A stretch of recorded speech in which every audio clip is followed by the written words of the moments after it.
നിഷാദായിരിക്കുമോ കൊല്ലപ്പെട്ടത്? നന്ദൻ്റെ വാക്കുകൾ അതാണല്ലോ സൂചിപ്പിക്കുന്നത്. എന്നാൽ അതിലും വലിയ അപകടം ഇപ്പോൾ ജീവൻ്റെയും സംഘത്തിൻ്റെയും മുന്നിലുണ്ട്. വഴിമുടക്കി നിൽക്കുന്ന ആനക്കൂട്ടം. അവയുടെ പെരുമാറ്റത്തിൽ പെട്ടെന്നുണ്ടായ മാറ്റം എന്താണ്? കേൾക്കാം.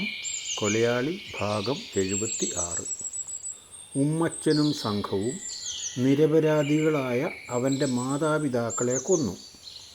ഇപ്പോൾ ഭരണക്കാരുടെ പോലീസ് പാവം അവനെയും കൊന്നു. രണ്ടു കൂട്ടരും തമ്മിൽ എന്താ വ്യത്യാസം? പറഞ്ഞത് നിഷാദിനെ പറ്റിയാണെന്ന് ജീവന് മനസ്സിലായി. കൃത്യമായി പേര് പറഞ്ഞില്ലെങ്കിൽ പോലും ജീവന് മനസ്സിലാകുമല്ലോ. അവൻ്റെ ചരിത്രം മുഴുവൻ നന്ദൻ പറഞ്ഞതാണല്ലോ. ജോസ് മാത്യു കുറച്ച് പിന്നിലായിരുന്നു. നന്ദൻ പറഞ്ഞത് പതുക്കെയാണ് താനും. നന്ദൻ പറഞ്ഞ കാര്യങ്ങൾ കേൾക്കാതെ പിന്നിലുണ്ടായിരുന്ന ജോസ് മാത്യു നന്ദനോട് ചോദിച്ചു, ഇത് നിഷാദാണോ അല്ലയോ എന്ന് വ്യക്തമായി അങ്ങ് പറഞ്ഞാൽ പോരെ? പിന്നെ വെറുതെ അതും ഇതും പറയേണ്ട കാര്യമില്ലല്ലോ. അതിനല്ല നിന്നെ കൊണ്ടുവന്നത്. ഞാൻ പറഞ്ഞത് മനസ്സിലാകാനുള്ള ആളിന് ശരിക്കും മനസ്സിലായി. ഇനി അവൻ്റെ പേര് പറയാത്ത താമസമേ ഉള്ളൂ. അത് അദ്ദേഹം തന്നെ പറഞ്ഞുകൊള്ളും. കൊല്ലപ്പെട്ടത് നിഷാദാണെന്ന കാര്യം അവർക്ക് ബോധ്യമായി. ജീവൻ അത് മറ്റുള്ളവരോട് പറയുകയും ചെയ്തു. ബാക്കിയുണ്ടായിരുന്ന ഒരാളെ നന്ദനും അറിയില്ല എന്നാണ് പറഞ്ഞത്. അത് സത്യമാണെന്ന് തോന്നുന്നു. നിഷാദിനെ ആയിരുന്നല്ലോ നന്ദൻ പറഞ്ഞതിന് പ്രകാരം അടുത്ത 2 കൊലപാതകങ്ങളുടെയും ഉത്തരവാദിത്വം. നടത്താനുള്ളത് മാത്രമേ നിഷാദിനുണ്ടായിരുന്നുള്ളൂ. ബാക്കി വേണ്ട സഹായങ്ങളൊക്കെ ചെയ്യുന്നവർ ഇനിയും ബാക്കിയുണ്ടല്ലോ. നന്ദൻ പറഞ്ഞതിനെ പൂർണ്ണമായും വിശ്വസിക്കാൻ കഴിയുമോ എന്നത് ഒരു കാര്യം. ഇനി വിശ്വസിച്ചാൽ തന്നെ ഇവർക്ക് ഒരു പ്ലാൻ ബി കാണാതിരിക്കില്ലല്ലോ. അത് നന്ദൻ ഇതുവരെ വെളിപ്പെടുത്തിയിട്ടുമില്ല. അപ്പോൾ ഇനി എന്താണ് സംഭവിക്കുക എന്നത് ഇവർക്ക് ഒരാൾക്ക് പറയാൻ കഴിയുന്ന കാര്യമായിരിക്കില്ല. കൂട്ടായ തീരുമാനങ്ങളൊക്കെ തന്നെയാണ് എടുക്കുന്നത്, പരസ്പരം കണ്ടില്ലെങ്കിൽ പോലും. നന്ദൻ തിരിച്ചു നടക്കാൻ തിരക്ക് കൂട്ടി. അത് മനസ്സിലാക്കാവുന്നതേയുള്ളൂ.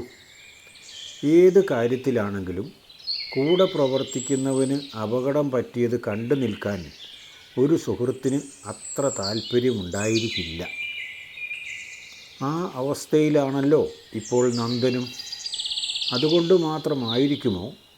അതോ നന്ദൻ്റെ മനസ്സിൽ മറ്റെന്തെങ്കിലും പദ്ധതികൾ രൂപപ്പെട്ടതുകൊണ്ടാണോ എന്ന് വ്യക്തമായി പറയാൻ കഴിയില്ല. അവർ തിരിച്ചു നടക്കാൻ തുടങ്ങി. സ്ഥലത്ത് സുമേഷിൻ്റെ കൂടെ ഉണ്ടായിരുന്നവർ 2 പേരും കാവലിന് ഉണ്ട്. അവർ തന്നെ എടുത്ത ഫോട്ടോകളാണ് പത്രങ്ങൾക്ക് നൽകാൻ വേണ്ടി ആനമറിയിൽ കൊടുത്തിരിക്കുന്നത്.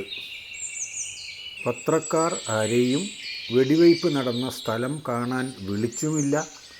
വിളിച്ചാൽ തന്നെ അവർക്കാർക്കും വരാൻ താല്പര്യവുമില്ല. കാരണം ഇത് ജീവൻ പണയം വെച്ചുള്ള കളിയാണ്. കൂടുതൽ ആരെയും ആ ഭാഗത്തേക്ക് വരാൻ അനുവദിക്കുന്നുമില്ല. അനുവദിച്ചാൽ പോലും കാട്ടാനകളുടെ ശല്യം രൂക്ഷമായതിനാൽ അത്ര എളുപ്പത്തിലൊന്നും ആരും അങ്ങോട്ട് വരികയും ഇല്ല. ഇത്രയും വനത്തിനുള്ളിൽ ജീവിക്കുന്ന ഇവരെക്കുറിച്ച് വിവരങ്ങൾ കിട്ടിയത് തന്നെ അതിശയമല്ലേ? ജീവൻ്റെ സംശയം അതായിരുന്നു. സാധാരണഗതിയിൽ വിവരം ശേഖരിക്കാനുള്ള വഴികളൊന്നും ഇവിടെ ഇല്ലല്ലോ. സുമേഷ് അതിനെപ്പറ്റിയും പറഞ്ഞു. ഇവരെ പറ്റിയുള്ള വിവരങ്ങൾ കിട്ടുന്നത് ആദിവാസികൾക്ക് മാത്രമായിരിക്കും. അവരിൽ നിന്നുമാണ് ഇവർ അത്യാവശ്യത്തിനുള്ള സാധനങ്ങൾ വാങ്ങുന്നത്. അവരുടെ വീടുകളിൽ വാങ്ങി വച്ചിരിക്കുന്നത് ഇവർ എടുത്തുകൊണ്ടുപോകും. അതിനുള്ള പണം കൊടുക്കുകയും ചെയ്യും. ആദിവാസികൾ വീണ്ടും വാങ്ങുകയാണ് ചെയ്യുന്നത്.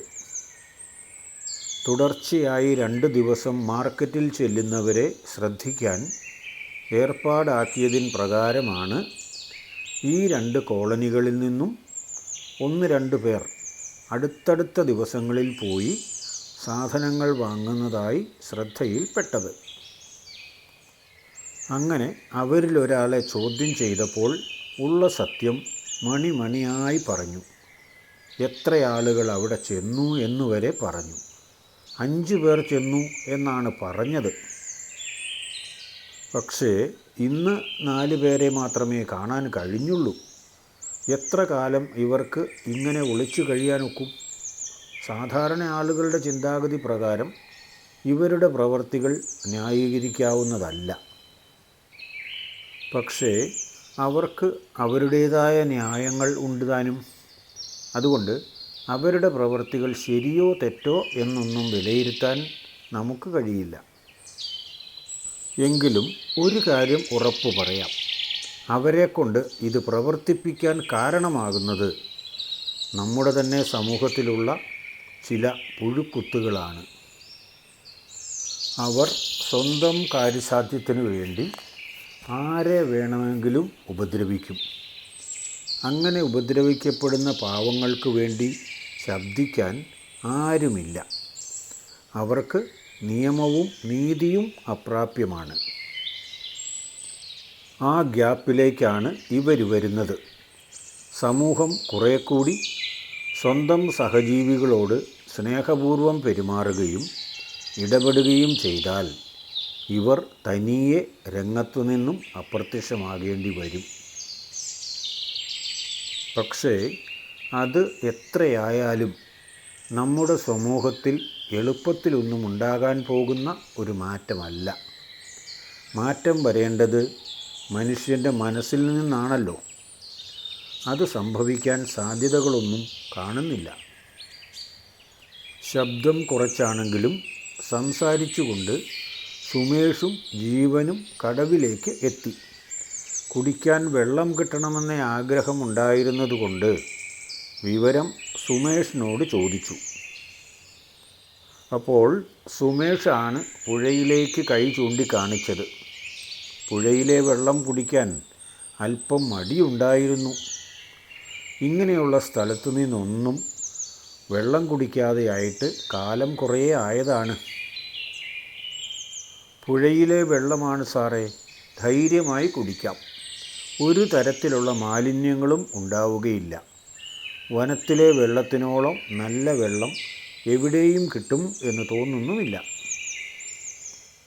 കോരിക്കുടിക്കാൻ നിർവാഹമില്ലാത്തതുകൊണ്ട് 2 കൈകൾ പുഴയുടെ കരയിലേക്ക് കുത്തി മുഖം താഴ്ത്തി വെള്ളം വലിച്ചു കുടിക്കാൻ ശ്രമിച്ചു. മറ്റു മാർഗങ്ങളില്ലെങ്കിൽ പിന്നെ എന്തു ചെയ്യും? ഐസ് പോലെ തണുത്ത വെള്ളത്തിലേക്ക് മുഖം താഴ്ന്നപ്പോൾ തന്നെ വിറയ്ക്കുമോ എന്ന് തോന്നിപ്പോയി. എന്നാലും അതൊരു സുഖമായിരുന്നു. ആകെ മൊത്തം ഒന്ന് തണുത്തതുപോലെ. ദാഹം അത്രയും രൂക്ഷമായതുകൊണ്ട് വെള്ളം വലിച്ചു കുടിച്ചു.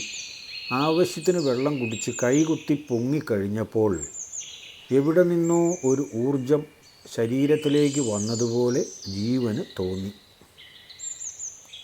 സുമേഷ് പറഞ്ഞത് ശരിയാണ് കേട്ടോ. ഈ വെള്ളം കുടിക്കുമ്പോൾ തന്നെ എന്തോ ഒരു പോസിറ്റീവ് എനർജി നമ്മുടെ ഉള്ളിലേക്ക് വരുന്നത് പോലെ തോന്നുന്നു. അത് ശരി തന്നെ ആയിരിക്കും. ഔഷധ ഗുണങ്ങളുള്ള ശുദ്ധജലമല്ലേ. അതുപോട്ടെ, ഇനി എന്താണ് സാറിനും കൂടെയുള്ളവർക്കും പരിപാടി? മടങ്ങിപ്പോവുകയല്ലേ? ഞങ്ങൾക്ക് ഇപ്പോൾ പോകാൻ കഴിയില്ല. ഇതുമായി ബന്ധപ്പെട്ട കാര്യങ്ങളെല്ലാം നടത്താതെ തിരിച്ചു പോകാൻ പറ്റില്ല. പോസ്റ്റ്മോർട്ടത്തിന് വേണ്ട നടപടികളെല്ലാം തുടങ്ങേണ്ടിയിരിക്കുന്നു. അപ്പോഴേക്കും മേലുദ്യോഗസ്ഥരുടെ ഒരു ജീപ്പ് കൂടി വന്നു. കുറച്ച് സമയം അവരുടെ കൂടെ നിന്നതിന് ശേഷം തിരിച്ചു പോകാൻ അവർ തയ്യാറായി. രണ്ടാമത് വന്ന ജീപ്പുകാരോട് വഴിയിലെ സ്ഥിതി ഒന്ന് ചോദിച്ചു. അപ്പോൾ അവർ പറഞ്ഞത് ഇങ്ങനെയാണ്: വഴിയിൽ നിന്നും അധികം അകലെയല്ലാതെ ആനക്കൂട്ടം നിലയുറപ്പിച്ചിട്ടുണ്ട്. പക്ഷേ വഴിയിലേക്ക് വരാനുള്ള ലക്ഷണങ്ങളൊന്നും അവയുടെ പ്രവൃത്തിയിൽ കണ്ടില്ല എന്നാണ്. എന്നാലും ഏതു സമയത്ത് അങ്ങനെ തോന്നും എന്ന കാര്യം ദൈവത്തിന് മാത്രം അറിയാവുന്നതാണ്. ശ്രദ്ധിച്ചു പോയിക്കൂ, അതുതന്നെ നല്ലത്. അതോടെ ഡ്രൈവർക്ക് പോകാൻ തിരക്കായി.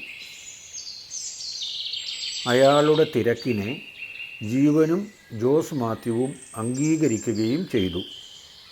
അവർ നന്ദനെയും കൊണ്ട് വണ്ടിയിൽ കയറി. മുന്നിലേക്കും വശങ്ങളിലേക്കുമൊക്കെ സൂക്ഷ്മമായി നോക്കിക്കൊണ്ട് വേണം വണ്ടി പോകാൻ. മുന്നിലെ കോ ഡ്രൈവർ സീറ്റിൽ ഇരുന്നിരുന്നയാൾക്കായിരുന്നു ആ കടമ. 3 കിലോമീറ്റർ ദൂരമുള്ള അപകടകരമായ വഴിയിൽ 1 കിലോമീറ്റർ ദൂരം യാതൊരു ബുദ്ധിമുട്ടുകളുമില്ലാതെ കടന്നുപോയി. ആ വഴിക്ക് ഒരു വന്യമൃഗത്തെ പോലും കണ്ടതുമില്ല. പിന്നീടുള്ള ദൂരത്തിൽ 1/2 കിലോമീറ്റർ കൂടി മുന്നോട്ട് എത്തിക്കാണും. എന്തൊക്കെയോ അപകട സൂചന പോലെ. അപ്പോഴേക്കും റോഡിൻ്റെ വശങ്ങളിൽ നിന്നും മുൻപിൽ നിന്നും എന്തൊക്കെയോ ഒടിയുന്നതിൻ്റെ ശബ്ദം കേട്ടു തുടങ്ങി. വെറുതെ അങ്ങനെയൊന്നും ഒടിയുകയില്ലല്ലോ. ആന ഇറങ്ങിയിട്ടുണ്ടെന്ന് തോന്നുന്നു, ലക്ഷണം കണ്ടിട്ട്. കുട്ടി കൂട്ടത്തിലുണ്ടോ എന്ന് വളവ് കഴിഞ്ഞാൽ അറിയാം. അങ്ങനെയെങ്കിൽ ആക്രമിക്കുമെന്ന കാര്യം ഉറപ്പാണ്. വളവിൽ നിന്നാണ് കാണുന്നതെങ്കിൽ നമ്മൾ പെട്ടുപോവുകയും ചെയ്യും. തീരെ അടുത്തെത്തിയിട്ടല്ലേ നമുക്ക് കാണാൻ കഴിയുകയുള്ളൂ. പെട്ടെന്ന് ബാക്കെടുത്ത് പോകാൻ പറ്റിയ റോഡല്ലല്ലോ. സ്വതവേ അല്പം പേടിക്കാരനായ ഡ്രൈവർ വിവരം കേട്ടതോടെ കൂടുതൽ പേടിച്ച അവസ്ഥയിലായി. എന്നാലും വളരെ ശ്രദ്ധാപൂർവം വണ്ടി വളവ് തിരിച്ചു. അതാ പേടിച്ചതുപോലെ തന്നെ മുൻപിൽ നിൽക്കുന്നു 4 ആനകളടങ്ങുന്ന ഒരു കൂട്ടം. അതിലൊരു കുഞ്ഞാനയുമുണ്ട്, ഒരു കൊമ്പനും ഉണ്ട്. അങ്ങനെയുള്ള സാഹചര്യങ്ങളിലാണ് ഉപദ്രവിക്കാൻ സാധ്യത കൂടുതൽ. മുൻപിൽ കാണുന്നതിനെയെല്ലാം തങ്ങളുടെ കൂട്ടത്തിലുള്ള കുഞ്ഞാനയെ ഉപദ്രവിക്കാൻ വരുന്നവരായി അവർ കാണും. വഴിയിൽ തന്നെ നിൽക്കുന്നതുകൊണ്ട് അവർ മാറാതെ മുന്നോട്ട് പോകാൻ ഗ്യാപ്പില്ല. വണ്ടി ഓഫാക്കാതെ ഫസ്റ്റ് ഗിയറിൽ തന്നെ ഡ്രൈവർ തയ്യാറായി നിന്നു. ഹോൺ അടിക്കുകയോ വണ്ടി റേസ് ചെയ്യുകയോ ഒന്നും ചെയ്തില്ല. വെറുതെ അവരെ പ്രകോപിപ്പിക്കേണ്ട കാര്യമില്ലല്ലോ. എല്ലാ മുൻകരുതലുകളും എടുത്തുകൊണ്ടാണ് നിന്നത്. പക്ഷേ പെട്ടെന്നായിരുന്നു അവയുടെ പ്രതികരണത്തിൽ അപ്രതീക്ഷിതമായ ഒരു മാറ്റം ഉണ്ടായത്. എന്തായിരിക്കും ആ മാറ്റം? അതവരുടെ ജീവന് ഭീഷണിയാകുമോ? ജീവനും സംഘവും ഒരു അപകടത്തിലേക്കാണോ നീങ്ങുന്നത്? ആനക്കൂട്ടത്തിൻ്റെ അപ്രതീക്ഷിത പ്രതികരണത്തിന് പിന്നിൽ എന്തെങ്കിലും കാരണം കാണുമോ? സംഘത്തിന് എന്തു സംഭവിക്കും? അടുത്ത ഭാഗത്തിൽ അറിയാം കേട്ടോ. കഥ ഇഷ്ടമായെങ്കിൽ ഒന്ന് ലൈക്ക് ചെയ്ത് വിട്ടേക്കണേ. കൂട്ടുകാർക്കൊക്കെ ഒന്ന് ഷെയർ ചെയ്ത് കൊടുക്കുന്നേ. സബ്സ്ക്രൈബ് ചെയ്തില്ലെങ്കിൽ അതും കൂടി ചെയ്തേക്കണേ.